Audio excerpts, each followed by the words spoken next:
ازبکستان د بهرنیو چارو وزیر بیا څه کړي دا ټول معلومات را سره په همدې ویډیو کې کتلای شئ. سلام ستړي مشئ. په AFG پلس چینل کې درته ښه راغلاست وایم. AFG پلس چینل تل ستاسو په چوپړ کې، نو همدا اوس د سره چینل سبسکرایب کړئ. د ازبکستان د بهرنیو چارو وزیر د رسنیو په وړاندې د افغانستان د نوي حکومت په هکله مهم اعتراف وکړ.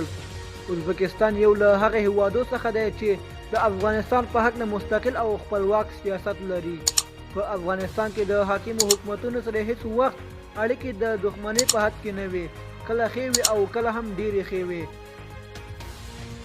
په افغانستان کې د نوي حکومت د رامنځته کېدو وروسته هم د دې هیواد له لوري ډېر نرم دریځ ونیول شو او د افغانستان سره د هر ډول تعامل تیاری اعلان شو.